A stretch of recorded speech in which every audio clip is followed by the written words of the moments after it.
Going to the gym can be discouraging, especially if you're putting in the work but barely seeing changes. But with Tonal, you can actually see your progress with every workout. Tonal provides the convenience of a full gym and the expertise of a personal trainer anytime at home with one sleek system. Designed to reduce your mental load, Tonal is the ultimate strength training system, helping you focus less on workout planning and more on getting results. No more second-guessing your technique. Tonal gives you real-time coaching cues to dial in your form and help you lift safely and effectively. After a quick assessment, Tonal sets the optimal weight for every move and adjusts in 1-pound increments as you get stronger, so you're always challenged. Tonal lets you choose from a variety of expert-led workouts, from strength to aero hit to yoga and mobility, to keep you coming back for more. For a limited time, go to Tonal.com to get $500 off your Tonal purchase, plus a free 4-year warranty. That's Tonal.com for $500 off, plus a free 4-year warranty. Tonal.com.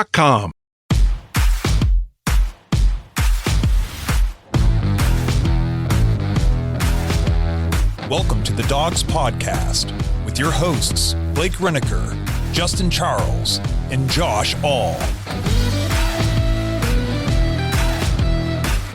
Hey, what's up, everybody? Welcome back to another episode of the Dogs Podcast. Josh All alone, your host today on a Thursday. Hope everybody's having a great week. And I just want to jump in here and talk a little bit, like I did last week, about the OTA sessions this week, specifically the one yesterday on Wednesday that was open to the media. Of course, that's where we get all the sideline reports, all the different perspectives and opinions from the beat reporters who are actually there at the OTA practice. And then just a little bit of some news that came out afterwards, after the fact, and all that good stuff. Again, planning to do a full OTA Week 2 reaction show this weekend, like we did last week, covering the first week of OTAs. That'll be a lot of fun. But again, just had some news and notes and things I wanted to jump in here, talk about real quick, and get you guys on your way. So let's dive into some of these. Quarterback, of course, we're going to talk quarterback. We're going to talk Shedeur Sanders. Don't worry, everybody. We're going to get there. We're going to talk a little Dawand Jones and a position of serious need for the Browns, and maybe some potential options that just popped up earlier today. So we'll talk about all that. Before I dive into everything, if you're on YouTube, like, subscribe, tap the notification bell, and make sure you guys leave us a 5-star review on the audio platform, Spotify or Apple. Want to thank everybody who watches and listens to the show, because FeedSpot has us ranked as the number 2 best Cleveland Browns podcast available. So that is all thanks to you guys. Without you watching and listening, we would not be anywhere close to that position. And the only one ahead of us was Orange and Brown Report with Mary Kay and those guys. So awesome, awesome, awesome. You guys are the best audience in the world. Last thing, if you guys want to play fantasy football with us, head to jointhedogs.com. Sign up for the Patreon, become an official Dog Pack member over there. We've already got like 2 or 3 leagues pretty much filled up already, which there's no cap on leagues. I'm not saying like, oh, there's only 5, you got to get in. We had 5 leagues last year. I'm just giving you a point of reference. We've already got 3 filled up. We've had a ton of new subscribers, a ton of new members join in the last week or so. So get in now. If you want to play fantasy football, don't wait. It's only $5 a month. And the only stipulation for fantasy football is you have to be or remain a Dog Pack member throughout the duration of the fantasy football season. I'm telling you guys, if you love fantasy football, you're going to love playing with us and the other Dog Pack members. It's so much fun. These leagues it's fun, competitive fantasy football. It really is. Everybody, all the winners of each league gets a Dog Pack Championship t-shirt for that year with their championship roster on the back. It's just a fun prize that everybody's trying to get their hands on. And, you know, we've got people in there who we just had a guy that's been a member for a while now, and he's been a friend of the show for a while now, but he's never played fantasy football with us. And I found out yesterday he's never played fantasy football at all. So it's going to be a brand new experience for him. If you're new to fantasy football, there's people of all different experience levels in there, and it's a great way to learn and have fun doing it. We had Mama Tendo is the famous one. It was her first time ever playing fantasy football 2 years ago, and she sucked. And I don't feel bad saying that, Mama Tendo, because you know it and you admit it all the time. You're a great sport because you came back year 2. You took all the razzing. You took all the, the slander that was thrown at you that first year, making fun of you and your picks, and you were very much improved in year 2. can't wait to see what you do in year 3. And that's what this is all about. So head to jointhedogs.com if you want to join our fantasy football leagues. All right. I'm trying to figure out where I want to start here. Do I want to tease you guys with the quarterback stuff or maybe just kick it off right away with it? Let's kick it off with an overall quarterback discussion.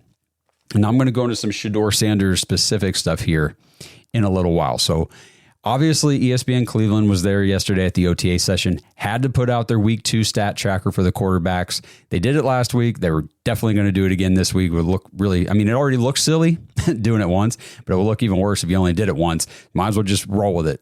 Steer into the skid, as they say. So quarterback tracker, again, these stats mean diddly squat, but I figure there's people out there that are interested. Maybe you didn't see the chart. I might as well just read it. It's there. It's information, whatever. Joe Flacco, 4 for 7, no touchdowns, no picks. Shedeur Sanders, 9 of 14, 3 touchdowns, 1 pick. Kenny Pickett, 9 of 15, 2 touchdowns, no picks. Dylan Gabriel, 11 of 20 for 3 touchdowns and 0 picks. Okay, there's your broad brushstroke stat tracker for yesterday. Again, not broken down by what stats came from 7-on-7s, not broken down by which stats came from 11-on-11s, whatever. The main picture that I want to talk about, though, just overall, the quarterback position. Obviously, we got 4 guys that they're trying to do whatever they want, equal competition. We're, rotating guys in now. Well, this is 2 weeks in a row now that the media has been available, or at the sessions where it's been open to the media.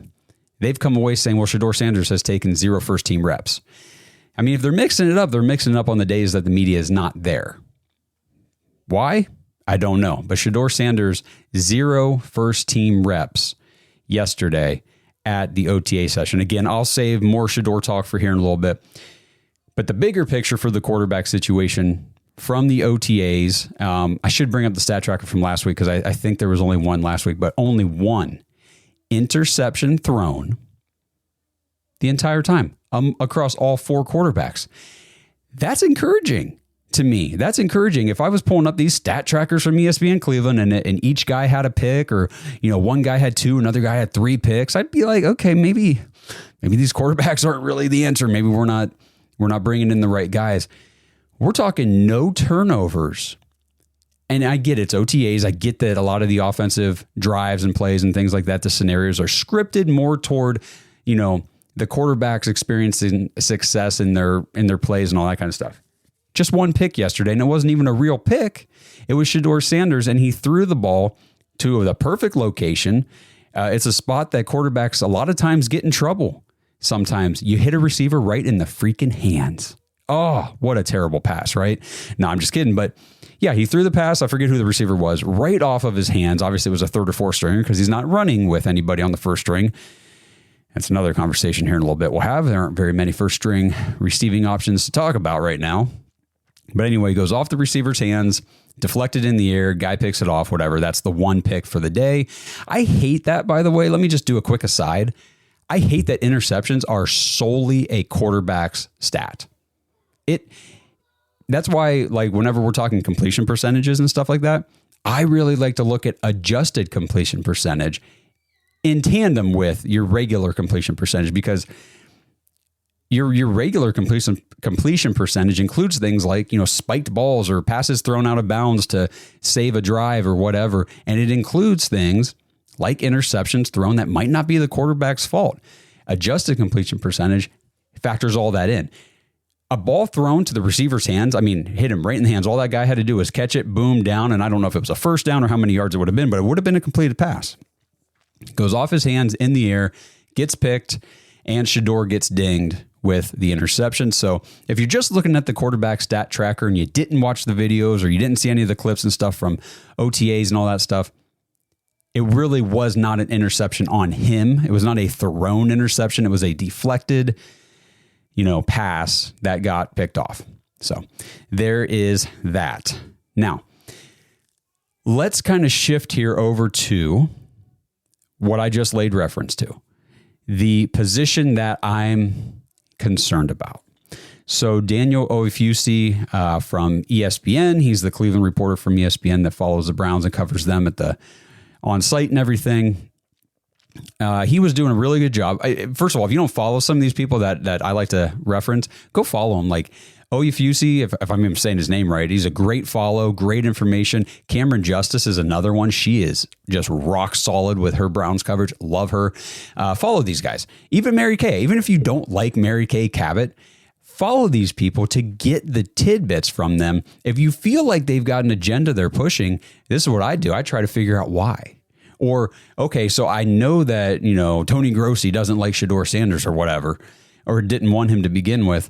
And so now whenever I see posts from him, I try to come at it from that angle and see what I can glean from it. But anyway, Daniel Oyefusi posted something yesterday as he was kind of, narrating practice, as if you will, and said that it's the second week in a row now Dawand Johnson is not present at OTAs. We talked about it last week. He's a veteran. This is voluntary. They don't have to be there. But it's, take it on a case-by-case basis because his situation is not the same as the other veterans like Bitonio or Myles Garrett. But also, Cedric Tillman was not practicing yesterday. He was on the sideline for the duration of the practice. So, undisclosed injury, maybe he was just sick, maybe he got an ingrown toenail removed the day before and just couldn't put any pressure on it yesterday. I don't know what the deal was with Cedric Tillman, but it was just a quick, blurb in a comment or in a post that Cedric Tillman not participating yesterday at OTAs.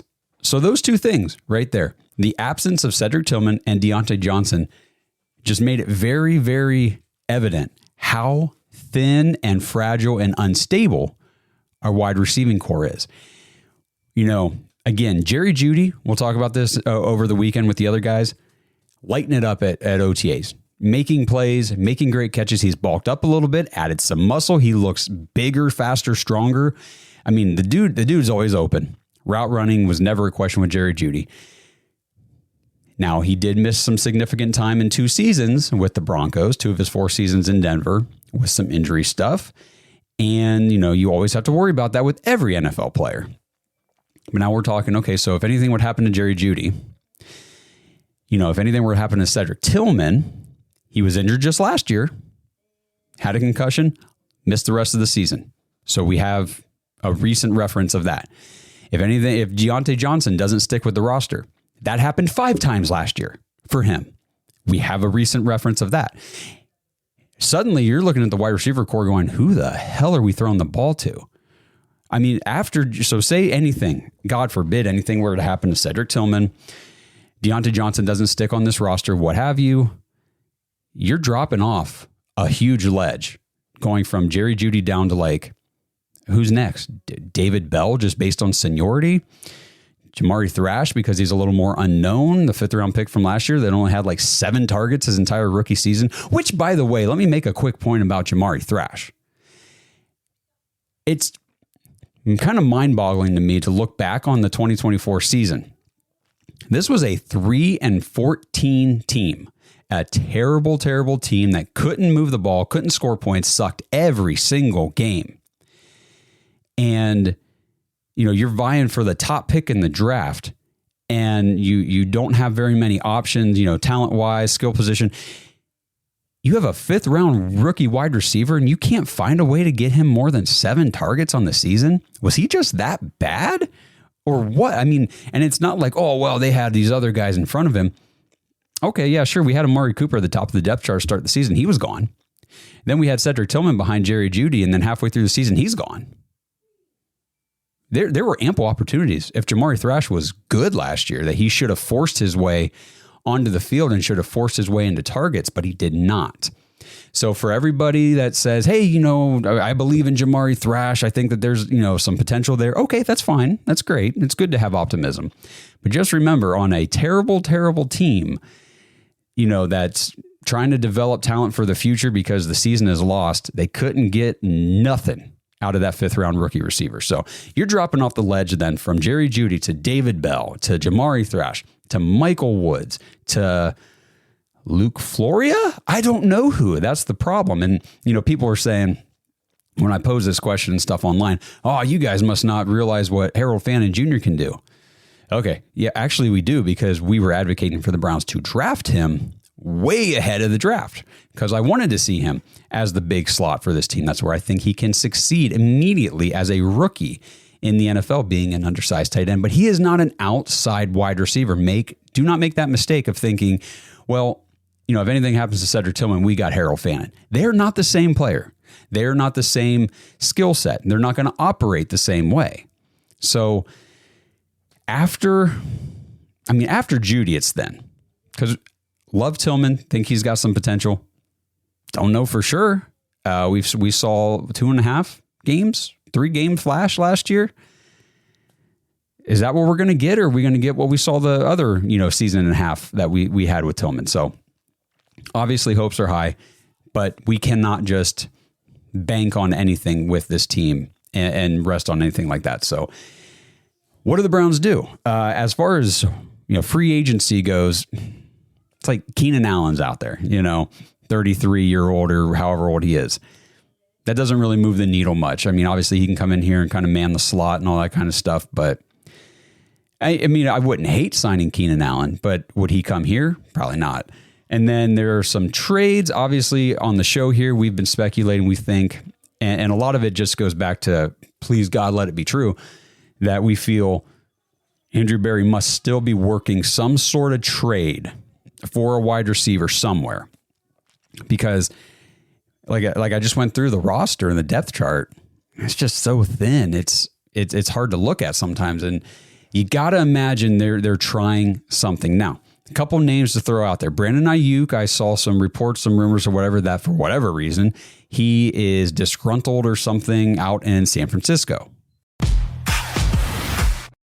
This episode is sponsored by Better Sleep. Browns fans, I don't know about you guys, but the older I get, it seems like the more difficulty I have sometimes falling asleep. And it drives me absolutely bonkers because I'm tired all day, like 3 o'clock, 3:30 in the afternoon. I'm yawning. I'm barely keeping my eyes open. I sit on the couch at 8, 9 o'clock at night watching TV. I'm about ready to fall asleep. As soon as my head hits the pillow in bed, finally, boom, wide awake, can't fall asleep. So that's where Better Sleep could help you out. Better Sleep is one of the world's top-rated sleep apps that can help you fall asleep faster and wake up energized. There are over 300 sounds for you to customize and fall asleep to, including white noise, green noise, pink noise, ASMR, binaural beats, nature noises. There are hundreds of bedtime stories for adults featuring celebrities. Each story has been carefully selected to help you nod off. Personally, I'm more of just a white noise type of guy, but I tell you what, I do want to try out these bedtime stories. I know my wife has tried listening to the stories and some things like that to help her fall asleep, and it has been effective. So use our link to try 7 days for free at trybettersleep.co/dogs, DAWGS. Quit worrying about whether or not you're going to be able to fall asleep tonight. Let Better Sleep help you fall asleep faster. Again, take advantage of the 7-day free trial at trybettersleep.co/dogs. Since 1989, Mount Hope Fence has set the standard in outdoor living. From decks and railings to fences and patios, we've got you covered. Our lineup features top brands like TimberTech, AlumaGuard, Preferred Railing, and Unilock, along with our own premium Duralux vinyl products. For over 30 years, we've partnered with contractors ensuring reliable job site delivery. Discover quality and excellence in all things outdoors with Mount Hope Fence. Shop the Sherwin-Williams 4-day super sale and get 40% off paints and stains June 6th through the 9th. With prices starting at $29.39, it's the perfect time to transform your space with color. Whether you're looking to revamp your interior or exterior, we have you covered with bold hues, soothing neutrals, and everything in between. Shop the sale online or visit your neighborhood Sherwin-Williams store. Click the banner to learn more. Retail sales only. Some exclusions apply. See store for details.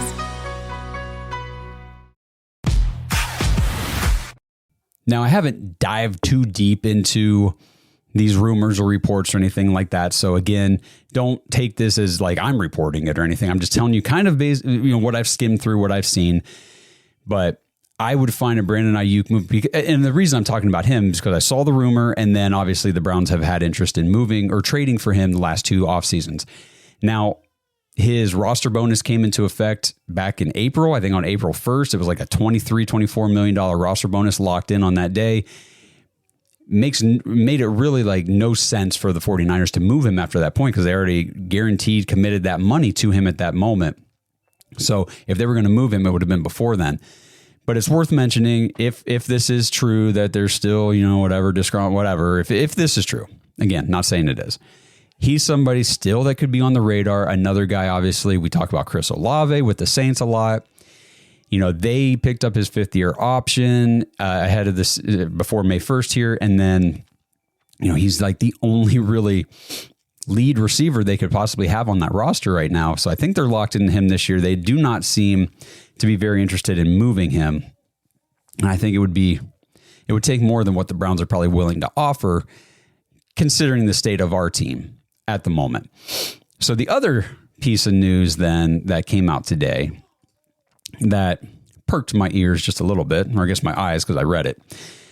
Commanders wide receiver Terry McLaurin has grown frustrated with the team over the lack of progress on a long-term contract extension.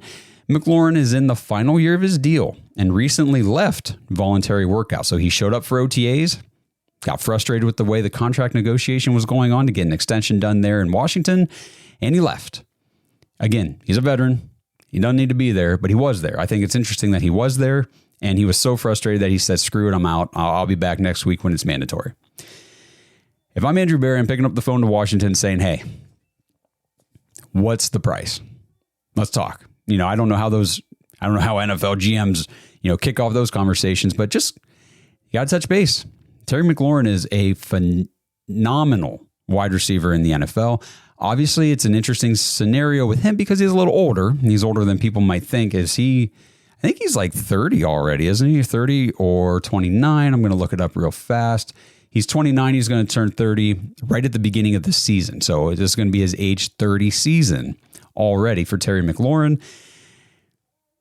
I don't know. Andrew Berry has a good way of doing these things. He can acquire guys like this for less than what you might think it would take to acquire them. And then he can extend them at a price point that is actually pretty beneficial to the team. He did it last year with Jerry Jeudy. And for me, I would just Jerry Jeudy and Terry McLaurin on the same offense together. I don't care who plays quarterback. They're going to have a fantastic duo right there. And then you factor in David Njoku, Cedric Tillman, Harold Fannin, the guys out of the backfield. Now all of a sudden things are looking a lot better for the wide receiving core and the weapons on the offense. So Terry McLaurin is a guy. While again, I'm not saying that this is anything that we should even be thinking about or looking for, but at the same time, it's worth mentioning. It's a high profile, high caliber, elite level wide receiver that could be available based on these reports. So just something to keep in mind. All right, last thing here before I talk some Shedeur stuff. Wanted to talk about our big boy, Dawand Jones. Dawand Jones, we've been talking about him a little bit here the last week or so because he showed up to OTAs. It was a little surprising from the beat reporters that he was not just at OTAs and like doing drills and stuff or like going through workouts, but he was on the field running plays and actually participating full on in OTAs after his ankle surgery from last season. So Dawand Jones fully healthy. And then yesterday talking to reporters about his weight, which was a big deal coming into 2024. He came in off of that knee surgery from his rookie season, put on a bunch of weight in the offseason, came in last year and was like pushing or maybe even a little bit over 400 pounds, which that's just not good on any body. And then, it was just rough on him. It was tough on his body. He talked about that. And then he comes into camp right now here in the offseason and he's lean. You can just tell by the pictures and the interviews with him and on the camera, like he's definitely lost weight. He looks more built. He looks healthy. So they said that he has dropped 20 pounds of body fat. So he has dropped down from 400 pounds to 375. So if he's dropping 20 pounds of body fat, he's still got a ton of muscle on that massive 6'8" frame. And I'm very excited to see what Dawand Jones can do at left tackle because in the small, sample size that we got last year, the 3-game sample in 2024, he did very well. And we saw him as a rookie on the right side dominate like TJ Watt. He was TJ Watt's daddy. I mean, he was so good as a rookie. It was like, man, we've got our future, maybe right tackle here. And then he got injured. And then last year, everything with, Conklin Jed, him and all that stuff. So then he moves over to left tackle, and it's like, wow, maybe Dawand Jones can play left tackle. And then he got hurt again. It's like, well, frick, here we go. But has worked his butt off this offseason to get down the weight. He said, quote, I took care of my body better, lost a lot of body fat, and I pride myself on that. I'm happy about that. And then they asked him about playing left tackle. He said, I kept it as real as possible with Andrew Berry. I personally don't like playing left tackle, but I don't care. I'm athletic, and it comes with the nature of the game. So he definitely was very honest, said, I prefer to play right tackle, but if you guys need me at left tackle, I will play left tackle. And, seeing this guy come in with the work and the effort to get his body weight down and to get in shape and to come back from the injury as quickly as he has and to be ready and already on the field taking reps and getting ready for the season is very encouraging. I don't think anybody's ever really questioned Dawand Jones's work ethic. I think a lot of the pre-draft process, if you remember, was just about his passion for playing football long term. But his work ethic, if he is playing football, is pretty darn good. And plus, he's just freaking huge and he's so strong. And if this guy can maintain this weight and he's super athletic. I mean, the guy he's a basketball player. He can dunk. Like, this is not your normal 6'8", 370-pound offensive tackle. He is a true athlete. And I'm just excited to see what he can do at the left tackle spot for the Browns here in 2025. All right, everybody, here we go. Let's talk about Shedeur Sanders. Let's do it. We can kind of talk a little bit about the other quarterbacks as well. We covered this the other night on the live show, talked a lot about the QBs. Still personally believe that when training camp opens up, I am definitely of the mindset that it's going to be, there will be 4 quarterbacks probably on the roster, but only 3 of these 4 will be on the roster. And it's going to be Joe Flacco, Dylan Gabriel, and Shedeur Sanders. I think Kenny Pickett gets moved. I don't see a way they can go into training camp with 2 veterans. These 2 veterans, Kenny Pickett and Joe Flacco, both fighting for, first team reps. If you have any intention or, hope to get either rookie ready for anything, at least early on in the season, they need as many high level reps as possible. So I was reading through Mary Kay Cabot's article, from yesterday's OTA session. And she was breaking down again like she did last week, who took reps here. These guys took 11s, these guys took 7s. They were split like this and that and all that stuff. I went through it all last week. I'm not going to go through it in detail today, but there was one nugget in her article that I kind of stumbled over and had to read twice. And it was just kind of slid into a sentence, and she made no big deal about it. She didn't expand on it. She didn't explain any more details around it. It was just one thing that caught my eye, and here's what it was. She said that Shedeur Sanders, quote, worked alone on one of the fields for some of the modified 7-on-7s, while the other 3 quarterbacks worked on the opposite field. So I kind of stopped there for a second. I said, wait a second here. This is a little interesting. Now, I posted this on social medias. June right now is definitely the month where people are going to read way too much into these OTA reports. But you know what? It's June. I've got an OTA report. So let's do it. Let's just go ahead and read way too much into this. Why the isolated practice reps for Shedeur Sanders? And this is where I would like to get more context around this stuff. These beat reporters are at these things. They have access to this, insider information that we're not privy to. We're not there. We don't have eyes on the stuff. So why don't you guys, put it behind the paywall. Give us more freaking details. What was going on that separate practice field where Shedeur Sanders was taking all the 7-on-7s by himself, while in the other field, the other 3 quarterbacks split their 7-on-7 reps. Who were the defenders on Shedeur's field? Who were the coaches? Where was Tommy Rees? Where was Kevin Stefanski? Was Shedeur Sanders on that separate practice field by himself with Bill Musgrave, the quarterback coach? All these questions matter because, and Tommy Rees talked about this a lot in his interviews the other day, whenever he was at the podium. These college guys operate primarily in the shotgun during their careers in college. So for a guy like Shedeur Sanders, who ran nothing but shotgun at Colorado, he needs as many reps as possible to transition from the college style offense into this NFL style where you're under center, where you're run and play action. Because if you think about it, I'm just trying to break this down as simple as possible because I need it simple. I'm not a football X's and O's expert, but in college, when you're running play action, you're in the shotgun, you're taking a snap, and you're usually doing, a read option or an RPO. And that's kind of your play action passing. In the NFL, the play action is way different because you're under center. And then immediately at the snap, you drop back. And what's the first thing the quarterback does? They do something that they've never done in college. They turn their back to the defense. Okay. Your eyes go completely off the field that you're trying to throw down. So it is a big adjustment for these guys. So is Shedeur Sanders getting individualized reps? And the thing is, like, if they're splitting to two fields to run these entire 7-on-7 sessions, and you got three quarterbacks splitting reps over here, Shedeur Sanders is taking every single rep on his field for his session. So I don't know. Maybe I'm crazy. Maybe it's just like, Josh, quit. Is it much to do about nothing? I don't know. I found it interesting that he was on a separate field by himself, taking all the 7-on-7s, splitting with nobody.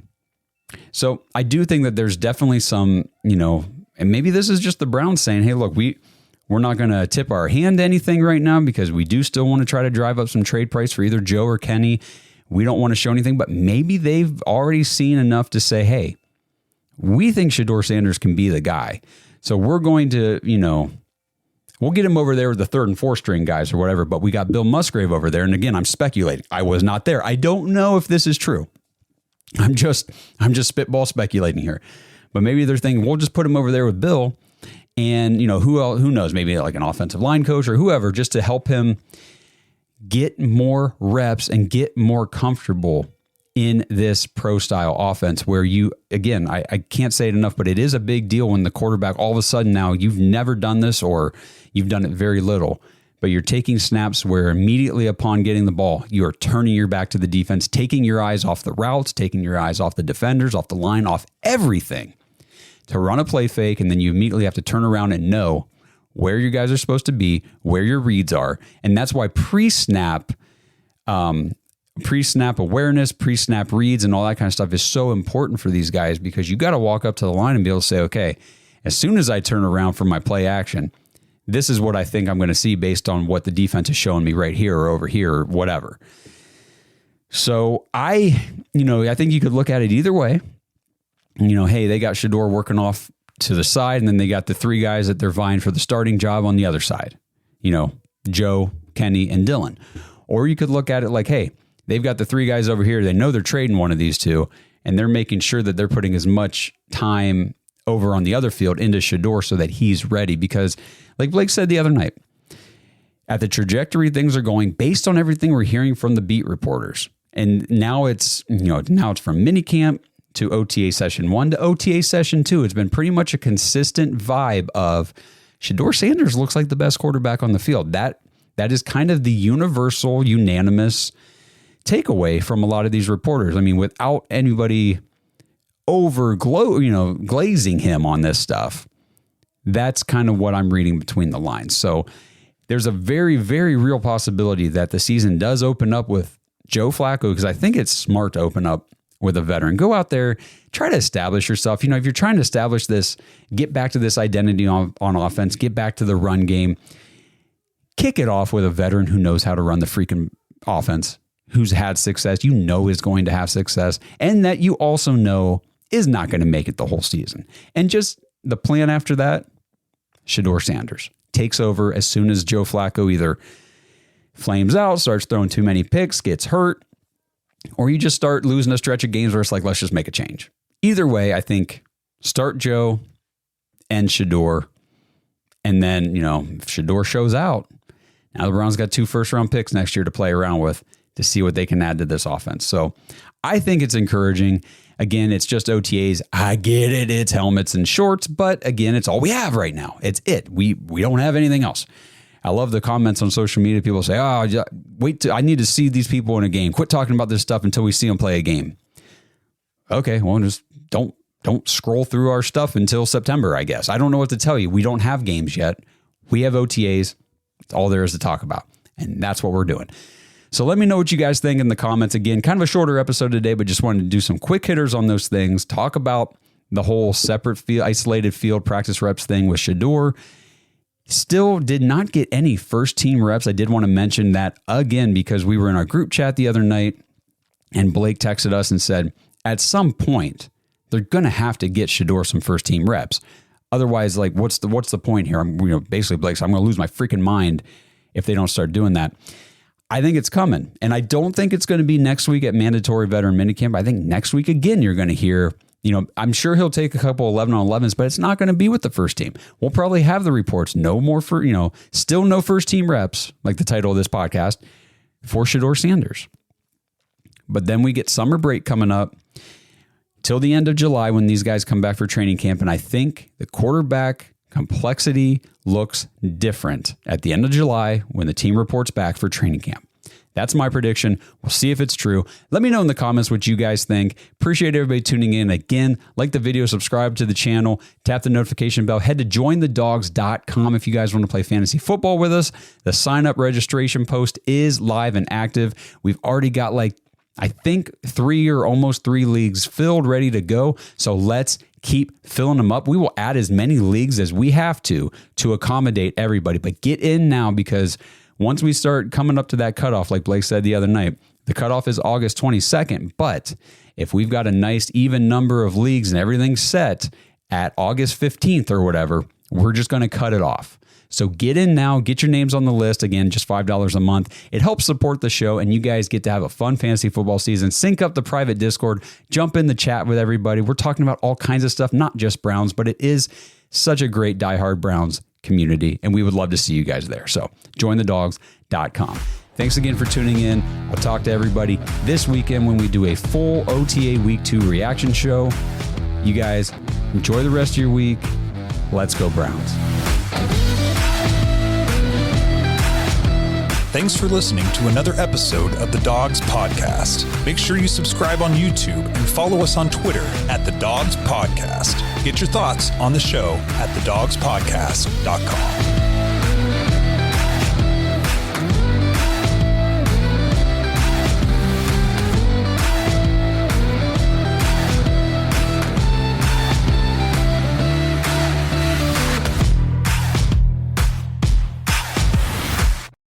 This episode is sponsored by Manly Bands.